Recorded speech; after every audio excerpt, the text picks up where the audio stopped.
I'm Brandi Kruse. Coming up today on Undivided, those student walkouts that happened across the country went about how you would expect. Is there something that NYU's doing? I really don't know. I'm pretty sure they're... Do you know what NYU's doing? About what? Plus, did Governor Jay Inslee call Attorney General Bob Ferguson brain dead? It would be a brain dead thing to delay us getting more ferry boats. And the clock is ticking for TikTok. Tic-tac-toe.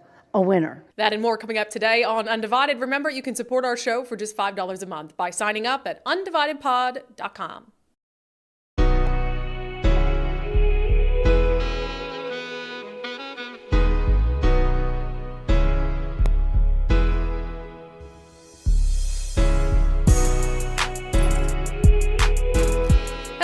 Hello, and welcome to Undivided. Thank you for being here. Thank you so much for your commitment to giving common sense a comeback. Since we talked about it on the show yesterday, I thought we'd just check in and see how those protests across the country went at universities and high schools. Let's, check in on NYU. How'd that go? And what would you say is the main goal with tonight's protest? I think the goal is just showing our support for Palestine and demanding that NYU stops. I honestly don't know all of what NYU's doing. Is there something that NYU's doing? I really don't know. I'm pretty sure they're...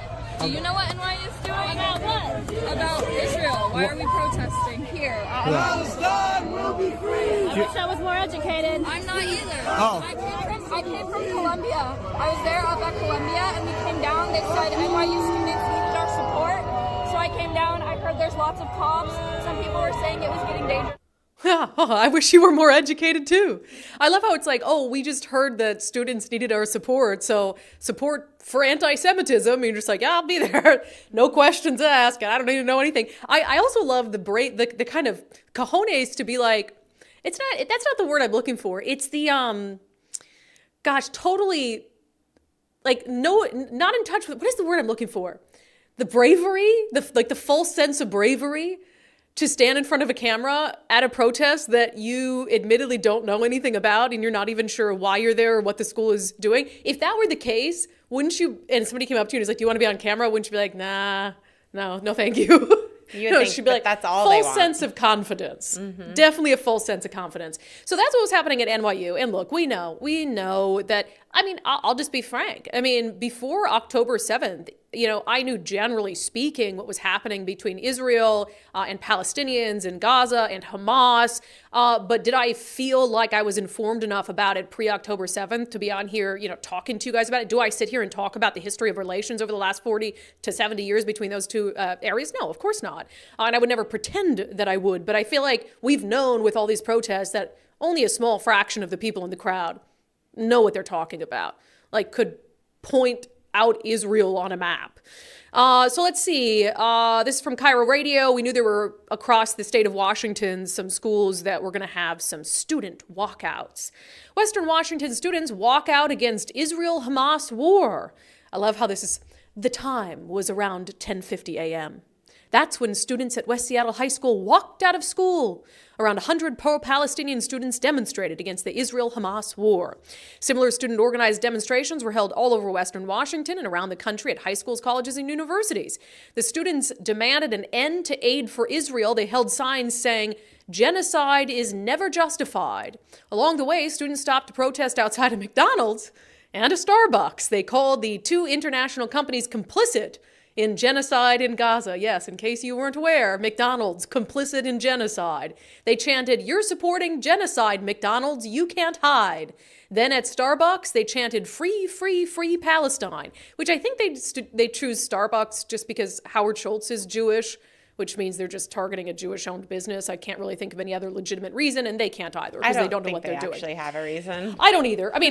Starbucks gets its windows broken in for literally every cause of the day for the far left. It wasn't just these Seattle protesters. Let's see. Jason Rantz had this video of students in Burien who stopped by a Starbucks themselves. Starbucks, you can hide. Starbucks, you can hide. You're committing genocide. You're committing genocide. Starbucks, you can hide. Starbucks, you can hide. You're committing genocide. Oh, now Starbucks it's not just complicit. Starbucks is committing genocide by overcharging for their almond milk. That's it. They tie it all together. overcharging, upcharge for the almond milk. That was the latest reason they were protesting in the Starbucks, gluing their hands to the counters. And then naturally, once you're willing to commit the horrible sin of upcharging for almond milk, which is more expensive for your restaurants to buy, and that's why it's more expensive to sell, then it's a natural step. Now you're just committing genocide. Let's see. There was also a protest in downtown Seattle. Rush hour blocked, I think it was 2nd Avenue, maybe in downtown Seattle. Let's see if the chanting got any... Oh, no, can we go to Cal Anderson Park first? Oh, yes. So Jonathan Cho, our friend Jonathan Cho, fearless, intrepid, independent journalist, stopped by Cal Anderson Park where some Seattle high school students were out protesting for what exactly? Students organizing, trying to make a change. How do you respond to some people who say that phrase "from the river to the sea" is anti-Semitic? I'm Jewish myself, and I don't understand how that could be construed as anti-Semitic. Do you support Hamas? I support armed resistance against the Israeli state. You guys in high school? Yep. Which high school do you guys go to? Garfield. Oh, okay. Wow, you guys marched a long way. Yep. Why was it important for you guys to come out here? To support the safety of Palestinians. Spread the word. Why'd you guys come out today? Spread awareness.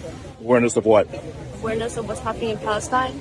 Got it. And how do you describe what's happening in Palestine? A genocide, mass genocide, and a lot of children, especially kids our age, are being killed, and they don't get the same opportunity. There aren't. You guys need to go. He's gonna adopt you. Go. Okay. Stop talking to him. You want to talk? Sir, I do not authorize you the right to record me because I'm the only person in this video. You do not have permission. It's a public place, bro. Know the law. I do know the law. It's a public park. It's a single-party state as long as one person. You have to have Nope, me in that. not in public. You want to look it up? I know the law. You know what I love about that? Is you've got these high schoolers who obviously don't know what they're talking about, but are defending, the actions of terrorists and brutally. I mean, you heard that kid who says he's Jewish, which his parents, I would hope, are mortified if that's really true, saying he supports armed resistance against Israel. So you have these kids who are out there suggesting that they're okay with terrorists murdering and raping innocent Israelis and women, yet they're so triggered by the presence of a journalist calmly asking them questions. It's like, you're cool with Israelis being murdered and raped, but you're definitely not cool with a journalist in a public park just sitting there asking you what you're protesting about. Sounds really rational. Now let's go down to 2nd Avenue and Marion Street, where during rush hour yesterday, there was this pro-Hamas gathering that stopped traffic. And I couldn't help but hone in on this particular speech. We honor the feminists and the queers and the trans people who have always been the backbone of our movements. We stand with Palestinian feminists and queers in saying no one is free until everyone is free. Repeat after me. No one is free until everyone is free. Yeah. If you stood against Palestinian feminists and queers, then you would be protesting against Hamas. That's who you'd be protesting against. Hamas, which would slaughter anyone in the LGBTQ community on sight. Hamas, which committed horrible atrocities against women, repeatedly gang raping them. Yet you're standing in the middle of the street thousands of miles away in Seattle saying that you're fighting for feminists in Palestine? Why not fighting for women in Israel too, while you're at it? And of course, none of this makes any sense. And that's just because if you've covered enough and been to enough of these protests, and we talked about this a little bit on the show yesterday, I basically, for the first 10 years of my career in Seattle, was a professional protest coverer. All they do, different cause, same chants, they just tweak the words a little bit. They target the same businesses. It's the, oppressed versus oppressor mentality. So whether it's the oppressed are black people and the oppressors are policed, or the oppressed are the working class and the oppressor is capitalism, or whether it's now the oppressed are the Palestinians in Gaza and the oppressors are Israel, that's all it is. It's that mentality, and they just copy paste the same thing, same slogan, same chant, same absolute disconnect with reality, and they again are adult professional, oftentimes dangerous activists who are behind all of this and who are infiltrating our schools to poison the minds of the next generation. All you had to do, again, is look at the flyers for these events. All you had to do is look at the flyers for these events at high schools across the state of Washington. We showed you the picture of it yesterday that our friend Ari Hoffman put together. All the flyers are exactly the same. It's not some uprising of students who all decided that they were opposed to what was happening in Israel and Gaza, and they were going to, no, have them, you saw the lady in NYU, oh, I wish I was more educated about why I was here. Yeah, we wish you were more educated too on a variety of things, because clearly Columbia and NYU aren't doing a good enough job educating you and your friends. All right, and anything from Governor Inslee, Nicole? You know, so yesterday, Ari Hoffman put out an article saying that in anticipation of these walkouts and what's happening on college campuses, that, you know, he asked the governor's office, hey, the people who are planning these are blatantly anti-Semitic. Here's a bunch of examples of what they've said and done, other events that they've held, you know, shutting down I-5. Now they're encouraging kids to walk out. And the governor's office basically said, well, I've never even heard of that group. Very similar to what he said after CHOP. CHOP? I don't know. It's the first time hearing about that. Just a way for them to avoid having to commit to taking a position on it. And they said, but of course, if there were mass walkouts of anti-Semitism, of course that would demand a strong rebuke from the governor. Yeah, nothing. Per the usual. I mean, that's not particularly a surprise. I don't feel any sort of need to guilt or goad Governor Inslee into doing what's right. I did see this on MSNBC, which is awesome. A guest on MSNBC was saying, look, if I were, you know, an academic at one of these universities and I was talking about lynching black people or murdering gay people, he said, we wouldn't sit here and talk about it with nuance, like, oh, that's not a hate crime or whatever it is. That's not hate speech. He said, I would be kicked, I'd lose my job immediately. I'd never get another job in academia. I might even be criminally charged. He said, but for some reason with these blatantly anti-Semitic acts, well, not for some reason. We know what it is. Because it's the far left, and the far left can do no wrong. That's it. The media, politicians, they all buy in. The vast majority of them are too afraid to say anything, or they just agree with it. So they excuse it. But if it were any other sort of hate toward protected groups of people, we would not tolerate it. We wouldn't even still be talking about it, because these things would have been squashed so quickly, vilified so roundly, that it would have been done within days.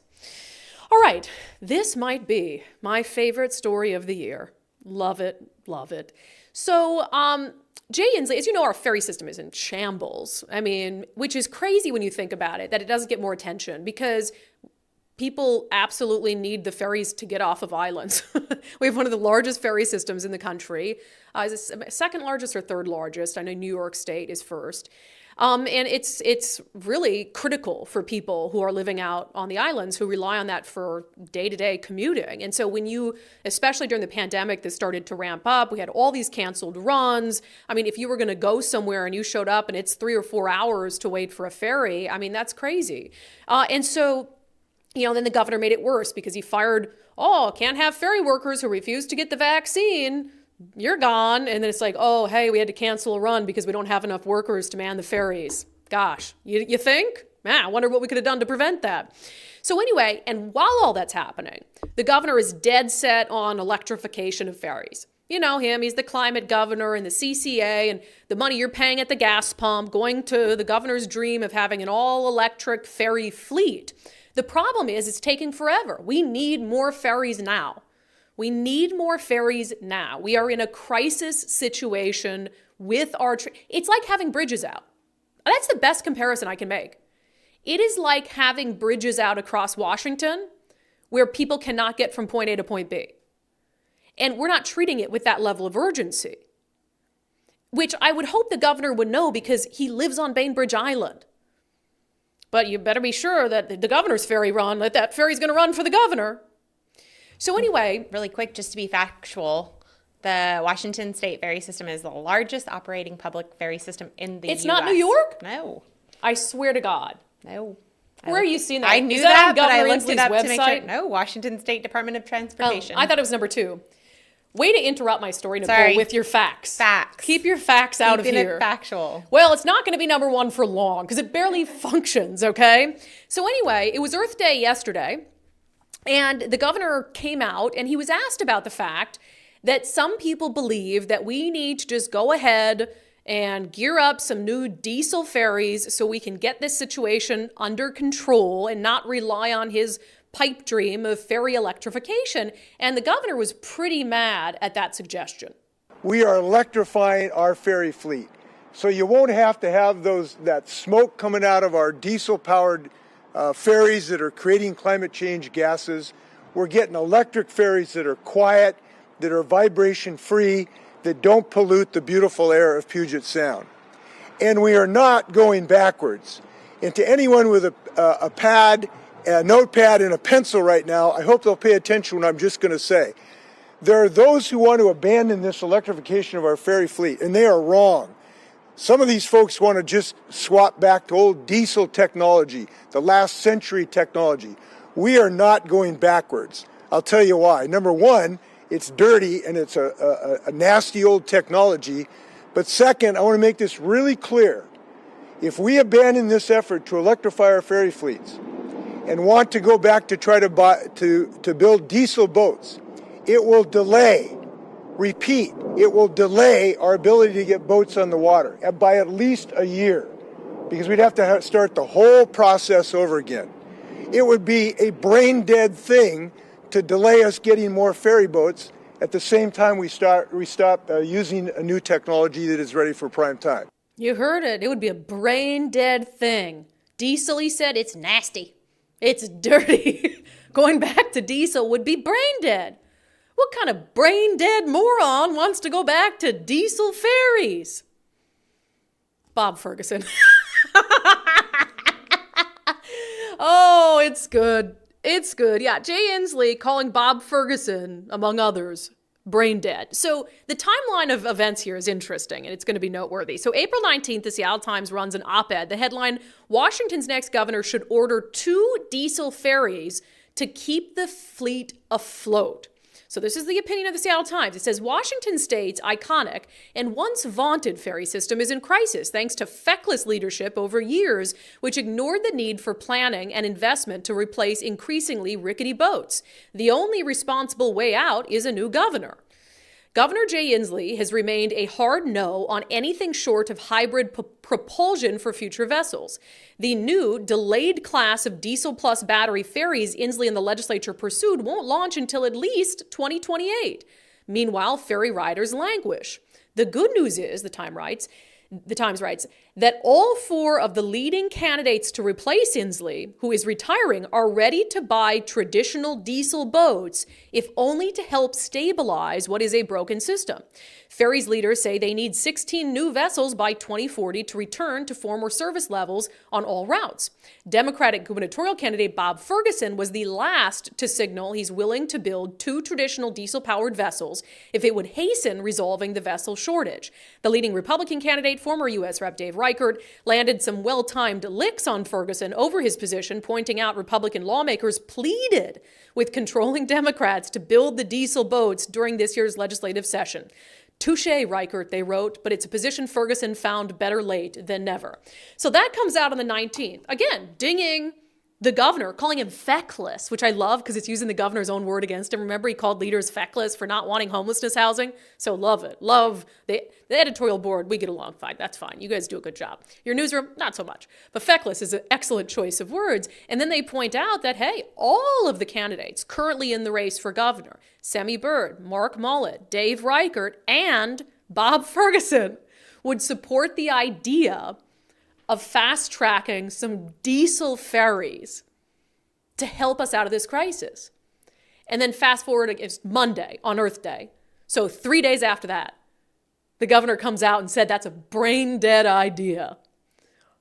So I couldn't help but notice that little dig at Bob Ferguson came, 2-3 days after Bob Ferguson, or no, on the same day. Remember Bob was on social media celebrating how, united the Democratic Party was? After the absolute clown show of the GOP convention over the weekend, Bob was using that to his advantage, saying, well, Washington state Republicans are in disarray. Democrats are united in the governor's race. You better tell your friend Jay Inslee that, because Jay Inslee thinks you're brain dead, Bob Ferguson. That doesn't seem too united to me. That's glorious. I gotta love that. I wonder if he even likes Bob Ferguson. Yeah, well, I mean, Bob's done him some favors, so I would assume. You know what I thought was funny? So I saw it quoted somewhere about this. It might have been in the Washington State Standard. Inslee's office was asked for comment. Like, is the governor he's endorsed Bob Ferguson's campaign. Is he calling him brain dead? And they tried to say, oh, well, the governor was reacting to the Times editorial, not anything Bob Ferguson said. The Times editorial is about wanting diesel ferries. You're saying people who support that idea are brain dead, and so Bob Ferguson supports that idea. So you're calling him brain dead. Mentioned in there as supporting specifically. Yeah, you can't get out of that one. So maybe that's the new brain dead Bob. He can't be mad at us for calling him brain dead Bob unless he's mad at the governor too. So there's another one. I like it. Fishy Ferguson. We're gonna make that stick. Sideshow Bob. Brain dead Bob. I mean, we are a show called Undivided, like so maybe I shouldn't name call people, but we'll make a special exception for Bob Ferguson. All right, I am heading on vacation pretty soon. Oh, this time in a couple days, I'm going to be in a bathing suit on the beach. Yeah, picture that. Nice visual, right? Sure, that's exciting. You're so humble. I know, it's fine. It's fine. Especially because I'm down 40 pounds on the Eastside Weight Loss Clinic program, and I'm looking and feeling the best I've felt in years. I haven't felt this good since the 20s, my 20s, not the 1920s, because, I wasn't alive and stuff. Nicole is like, we're going to lose all our sponsors because your reads are terrible. No, they're not. I love the program because obviously I got fantastic results, but it happened so quick. A lot of patients, when you stick to the program, lose 20 to 30 pounds in about a month or two. I lost almost 30 pounds in my first 2 months. So maybe you want to just be looking and feeling better, more confidence to strut in your bathing suit, bikini, what do they call the boys' Speedo? The Speedos. Your Speedo, right? Yeah, so you could be on your way to that by summer if you stick to the program. So eastsideweightlossclinic.com, eastsideweightlossclinic.com. Schedule your free 15-minute consultation with Dr. Ryan Coogan and his team. Okay, let's get serious for a moment because there's this wild story involving this former Yakima police officer. He had worked as a school resource officer, and this is all over national news. And gosh, the details of this are horrifying. And I'm just thinking, how was this guy allowed to continue to be around kids? So I don't know how to say his last name, but he's dead and he's a criminal. So frankly, I don't care. Elias Huzar, we'll go with that. Ex-school officer Elias Huzar shot himself while on the run with one-year-old son after allegedly gunning down his ex-wife and teen girlfriend. So the ex-Washington school cop who allegedly slaughtered his ex-wife and underage girlfriend before taking the teenager's infant on the run has been found with a self-inflicted gunshot wound to the head. According to court filings earlier this year, Holzar met the girl. So just to give you kind of a brief, you know what, I can probably explain it better than the New York Post can. So you've got this guy, he's working as a school resource officer, married, ends up meeting this girl through the school when she's 11, impregnates her at 15. So now he's got a wife. He raped, that's just rape. A 15-year-old can't consent to having sex with an adult, especially an adult in a position of power. Rapes the girl at 15, gets her pregnant, and then he was also facing charges for allegedly raping while she was unconscious that 15-year-old girlfriend's 16-year-old friend. So this, finally gets found out. He had been let go from the Yakima Police Department amidst all this, and then he ends up working as a substitute teacher.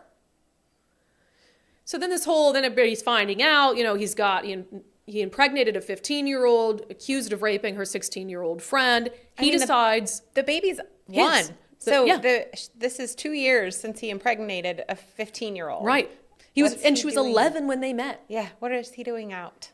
It's insane. And so he decides to murder his wife, to murder the teenage girl he'd carried on this obviously inappropriate sexual relationship with, fathered a child with, and then he goes on the run after he kills them with the 1-year-old child. And they were going down there's a high-speed chase, right? And so he ends up shooting himself and the kids in the car.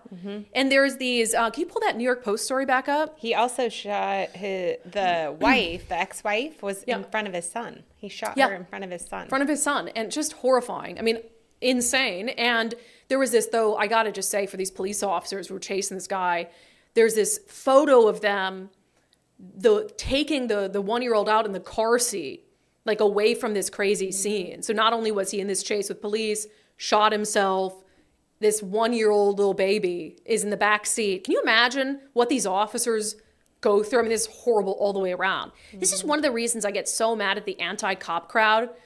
It's like you look at the kinds of things that these officers see day in and day out. Like, can you imagine chasing a guy, you know he's got the 1-year-old, you know he's already killed 2 people, and you're just losing your mind, probably as a parent and as a police officer, and then he shoots himself, and you go in there, and thank God the kid's alive, and they just rush that little baby out, and it's just crazy. I mean, I could not believe the details of this story and all this unfolding in Yakima, but I just had to talk about that today, because as much as we praise good officers and think that officers are absolutely unfairly vilified, officers as a profession, any profession, you're going to have people who are criminals, people who are criminally minded. And so, I'm sure you're going to see some lefty Seattle, we'll get to a story on this in a second, lefty Seattle media outlets like trying to spin this as, oh, cop's bad. It's like, no, this guy's bad. And he happened to work as a police officer for a little while. And then they found out what he was doing. And honestly, took his own life. And I hope we find out more about why he was not already in jail, though. Yeah. Well, I don't know. I mean, you'd have to be in a situation where someone knew that was his child that this teenager had, because it's unlawful, right? And so I have to imagine because you're a mandatory reporter if you're a teacher or somewhere at school, right? So if there's any adult in that sort of position in a school environment and you found out that the teenager was pregnant by, well, of course, a school resource officer, but also by an adult, then you'd be a mandatory reporter to law enforcement. So there is this question. I mean, he was facing trial on the actual, like they're both rape. They're both rape in my mind, obviously, because you can't consent. But the actual like rape of the 16-year-old who was passed out. Right. So he was facing trial for that. But it's a good question, which is where was the disconnect between... Because I heard some of the initial reports when they put out the Amber Alert, they said he has a child with his same last name. They didn't first identify it as his child. They said the child had his same last name. So, the 15-year-old obviously gave this child the same last name as the father she knew fathered him. Yeah, because he was due in court the same day as the murders. That's when he was supposed to go to trial on the child rape charges. He was due in court on that. And so that's how he chose to do with his horrible, horrible life decisions, is to kill his ex-wife, kill this teenage girl, steal the child. It just horrible stuff. So absolute disgrace to the uniform. And he is exactly where he deserves to be today. Dead. Sorry. Not sorry. Okay, I do want to get, can we skip right ahead to Unbelievable, Nicole? Would that be okay? Because... Okay, actually, no. Let's take a break between the two, because that's just too serious to dive right into, because I'm going to make fun of the Seattle Times. Sorry. We've been telling you guys to take the Firstmark Challenge, firstmarkinsurance.com. Look, we all need insurance. I'm telling you guys, I'm giving you ways to save money. Here I am. Everybody else is taking your money. The government wants your money and all the taxes. And I'm like, let me help you save money. Nicole's like, oh my God, get Brandi on vacation. Firstmark is awesome. I mean, they've been doing this for a long time. They've been in the insurance industry for a long time, but as brokers, they're phenomenal. I mean, what you do with the Firstmark Challenge, you talk to them about your insurance needs. They go out, they shop the market for you. Maybe you're looking to save a little money. Maybe you need better insurance or different insurance. They take care of all of it for you, and you never pay them a dime. Our friend Ben Bailey took the Firstmark Challenge and told us that he was able to save some money. The overall savings, if I look at the 4 different policies that we've initiated here as of last week. So we're saving about $1,500 a year, which is pretty substantial. The bulk of that being in homeowners, but also the auto policy came down a bit. Yeah. So if you're, again, trying to save some money, or you know what, your life is too stressful and you just like to get that insurance thing off your plate and have somebody else handle it, I highly recommend taking the Firstmark Challenge. Firstmarkinsurance.com, firstmarkinsurance.com. They work for you. All right. Apparently, the Seattle Times does not know how to spell pedophile. Let's talk about it in our segment, Unbelievable.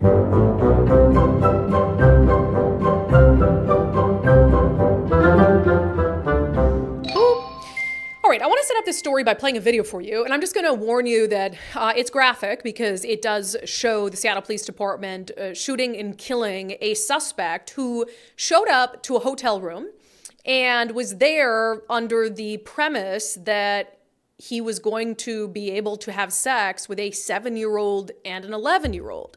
Now, luckily, this was a sting from the Seattle Police Department. So this guy shows up, and as you'll see, police officers come to the door. I'm just going to warn you, what it needs to be blurred is blurred, but you're still going to hear the shooting and some of the screeching. So go ahead. There you go. It's the time of Seattle. Gun.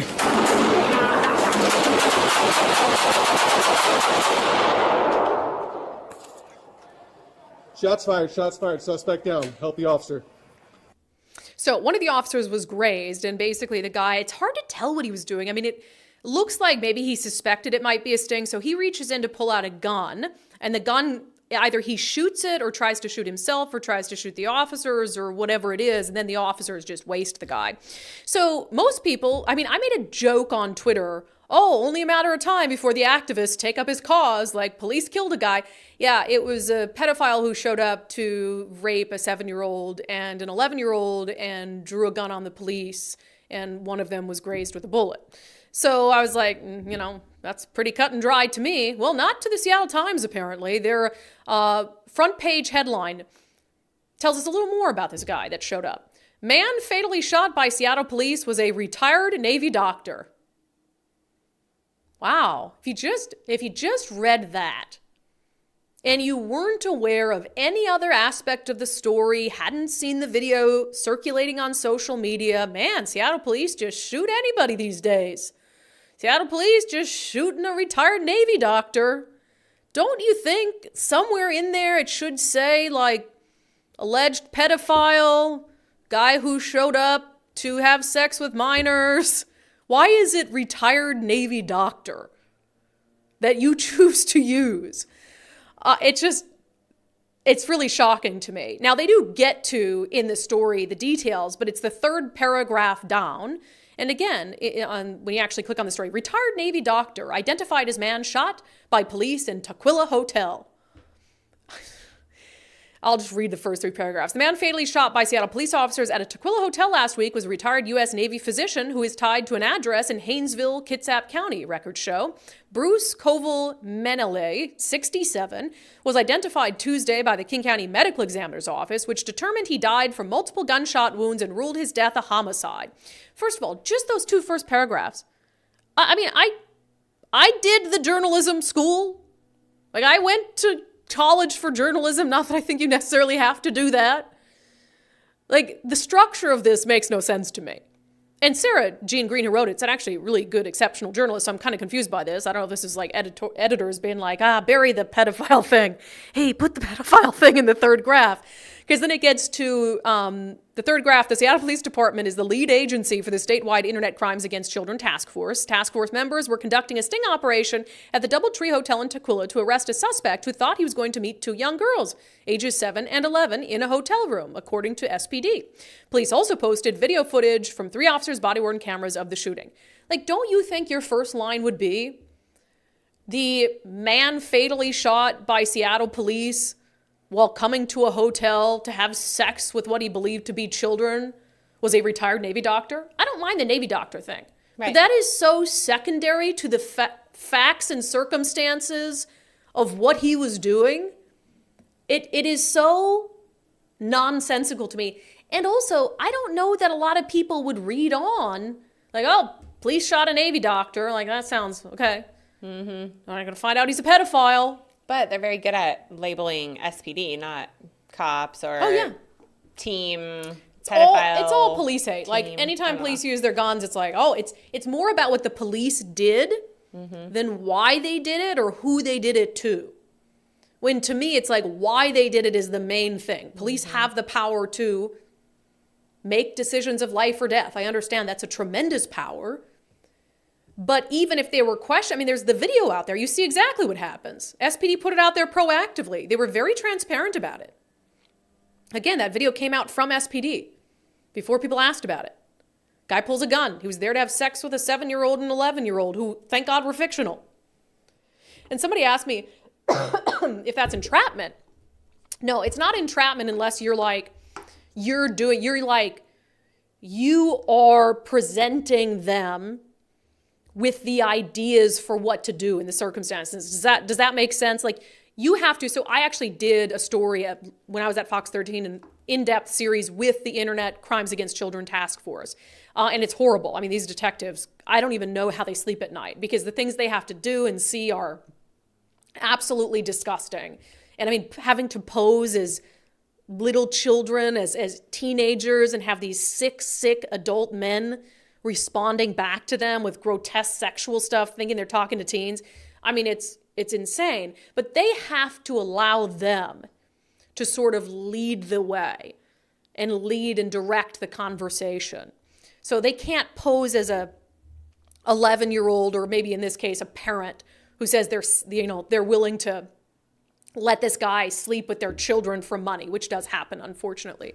And they can't say, would you want to do X, Y, Z? We'll be at this hotel, meet us there. It's got to be coming from the other side, or else it would be entrapment. So that's just crazy. I mean, that man fatally shot by Seattle police was a retired Navy doctor.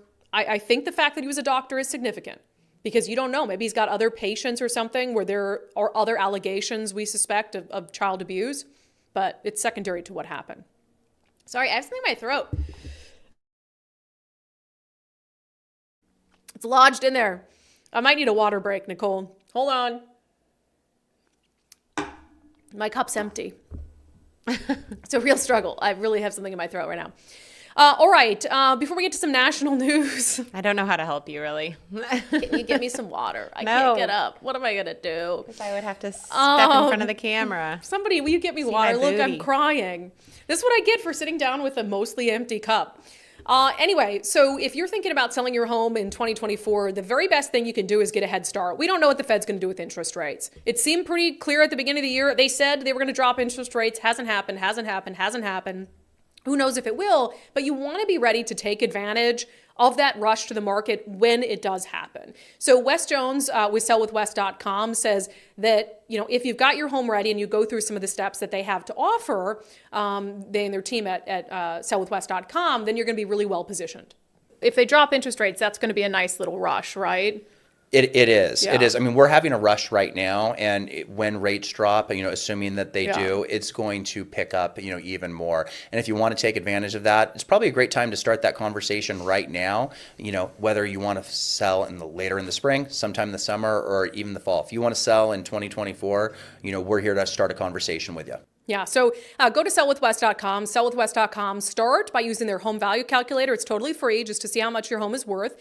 It might be worth more than you think. And then they can tell you about some of the other things they offer, like their innovative marketing strategy, their listing boost concierge service. Sellwithwes.com, a better way to sell your home. Nicole got me her water. Wait. Now you know it's not vodka. Yeah, I mean, I'm surprised you don't sit over there and drink. Thank you, Nicole. Wow, that was a real struggle. All right. So Congress passed a national security spending plan, and tucked right in there is a TikTok ban. Did you like my Nancy Pelosi clip earlier? I did. Tic-tac-toe. A winner. Something like that. Tic-tac-toe. So let's see. NBC News. Congress sends Biden a bill that could ban TikTok after the 2024 election. And I think that's the funny part is like, hey, we're going to ban it, but all those left-wing influencers that we hired as Democrats to try to make people think that the youth think Biden's cool. Yeah, we got to let them keep cooking that up and getting us votes from the youth. But then after 2024, we're totally done with it. So it's not a flat-out ban. So as it's described here, so TikTok, just It's owned by a Beijing company, so that's the concern here, obviously, is the tie to China. We've talked about this a little bit. It has 170 million users, though, in the United States.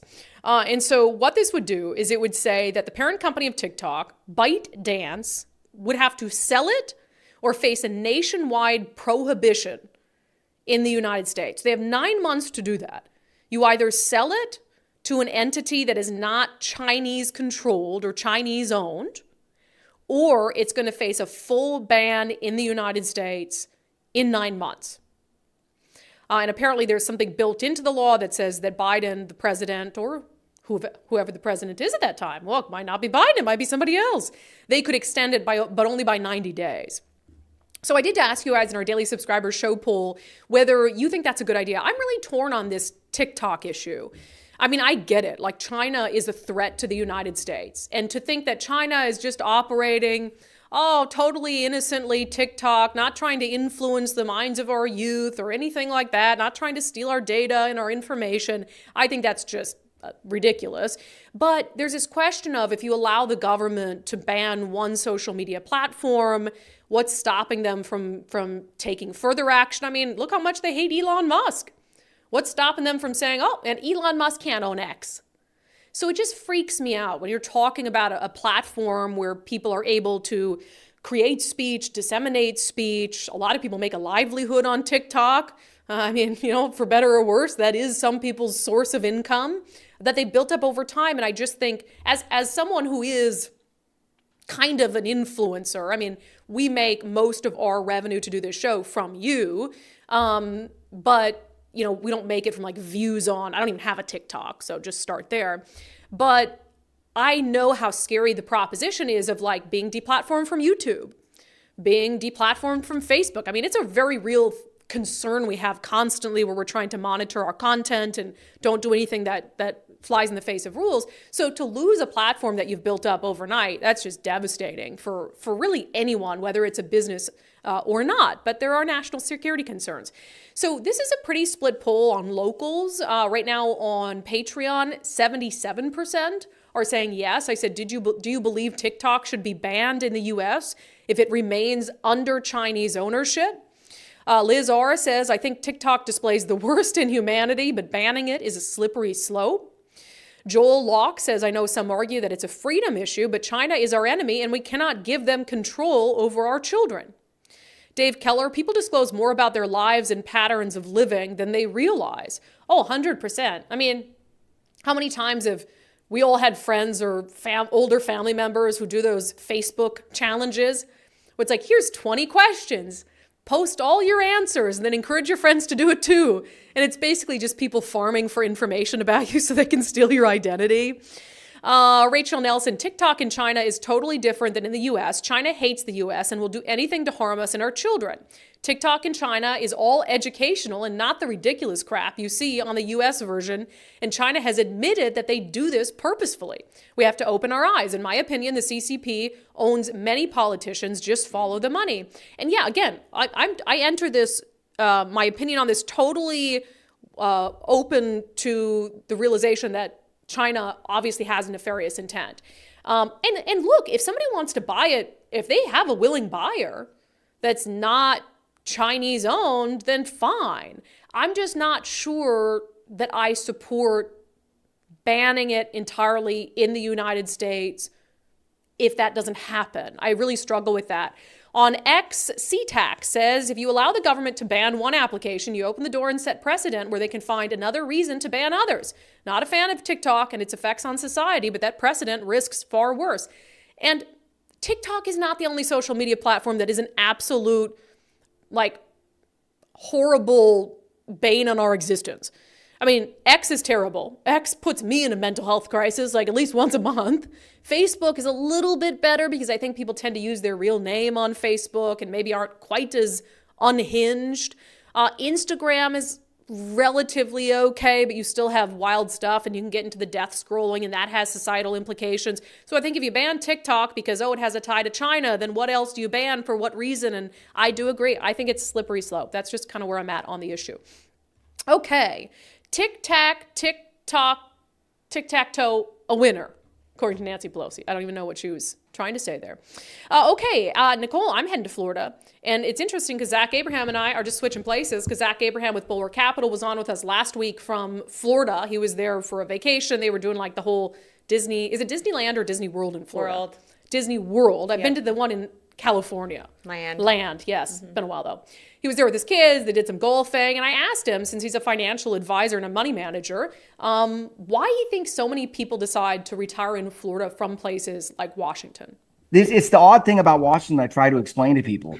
If you are a net detractor from the public pot, let's say you're homeless or something like that, you get treated with kid gloves. If you are a contributor to the pot, you get looked at with a side eye and a negativity. And you're just like, wait a second. What other business treats its clients like this, right? Like I'm putting money into the pot and you treat me like I'm a scourge. It's so weird. It's just bizarre. It's like biting the hand that I just don't get it. And you're going to keep seeing capital flight. But I mean, that's why, right? Socially, politically, financially, it's all the reasons. Yeah, weather, all of that. So it's hard to compete with a state that has a better tax system, that doesn't treat people who've worked hard and for their money and their retirement like garbage. Like that's just, cherry on top of the cake that you can go to the beaches as well.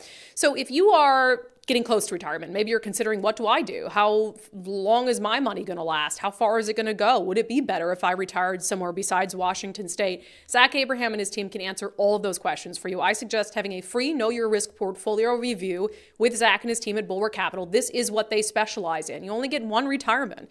Do not put it at risk. Make sure that your retirement is properly protected. You can schedule your free portfolio review now at knowyourriskradio.com. That's knowyourriskradio.com. Investment advisory services offered through Trek Financial LLC, an SEC-registered investment advisor. Investments involve risk and are not guaranteed. Past performance is no guarantee of future results. All right, let's get to some questions and comments. I felt bad about this one because when is the exact date of your birthday? Saturday, this 27th. Saturday, yeah. I knew it was coming up because I'm terrible with birthday dates. Sorry, Nicole. Well, I was like, last year we just moved into this studio. I was just thinking this today because we're moving out a year later, and I was like, I remember it was Nicole's birthday, like right when we moved in. So like, I got to figure out if that's today or Saturday. Yes. Well, we'll do you want me to sing happy birthday now? No. It's okay. No, I will. Okay. So Matt Gilbert with a 1999 super chat said, since it's going to occur over their vacation, happy birthday, Nicole. Thanks, Matt. Even though I have this tickle. Happy birthday to you. Happy birthday to you. Happy birthday.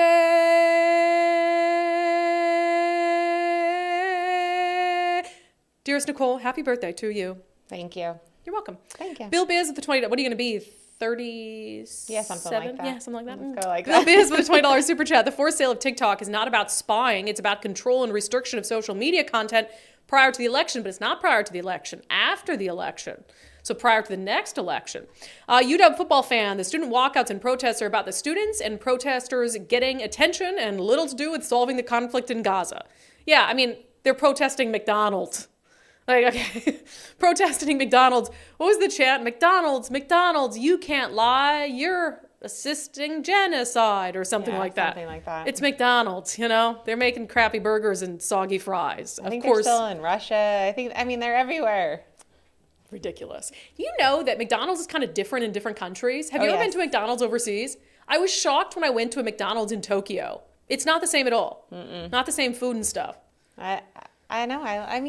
It's interesting. I'm not against McDonald's. I think, I like McDonald's. I'll tell you a story. I wish I could still eat gross. McDonald's. I have a weak stomach. So we were just talking about this. I can have 3 drinks maybe. If I push it too much, it's like I'm going to be sick. I get sick in cars. I get sick on boats. I get sick on, I just have a weak stomach. So the last time I ate willingly at McDonald's, which is like I set out to go to McDonald's, not like, oh, it's the only thing at a rest stop or whatever. This was in college, and I got a Big Mac. You haven't eaten McDonald's since college? Not like willingly, like, hey, I'm going to go eat at McDonald's. I've had like a McFlurry. You mean, okay. Or I've had like some chicken nuggets because it's the only thing on an exit off ramp. Okay. You know what I mean? Okay. Went to McDonald's. I got a Big Mac, which why was I eating a Big Mac as a college student? Like, I don't know. I ate it, immediately threw it up. I wasn't drunk, nothing. It just, my body was like, nope. Absolutely not. Yeah, so Anyway, what were we talking about? UW football. Oh, no. McDonald's everywhere. Doug Davies says, of course they're protesting. It's an election year brought to you by our elected officials. Yeah, they've got to have something. You have to have some angst that the Democrats, again, are going to, but this isn't good for Democrats. I mean, you basically lose, hopefully, every Jewish voter. Mm-hmm. And Jewish people don't make up a huge percentage of our population. I don't know the exact percentage, but it's very, very low. And I would throw a number out there, but like earlier when I said Washington wasn't the biggest ferry system in the United States, I don't want Nicole to come on and then tell me I'm wrong in the middle of my segment and embarrass me in front of everyone. Okay. No, I'm just kidding. I appreciate the real-time fact-checking, Nicole. Yeah, it doesn't make Democrats look good. I can't imagine in any sense that this helps them. Because even the far leftists who are doing this, they're even attacking the Democrats. Like Kim Schreier, Adam Smith, right. Any Democrat that dares to suggest that Israel has a right to defend itself, they're the enemy too. It's weird to me how untouchable they think they are. So, but I mean, I because know they are for some reason. I know they are, but even in this case, I don't know how you're Jewish and vote for these people who are not speaking up against this. Yeah, I mean, know. AOC said they were peaceful protesters and then walked off the stage holding Biden's hand. Yeah, well, and then John Fetterman, he came out and he's like, this stuff is ridiculous. Yeah. When you make Fetterman the voice of sanity. Yeah. I know. Crazy. Why? Matt says, is Brandi high?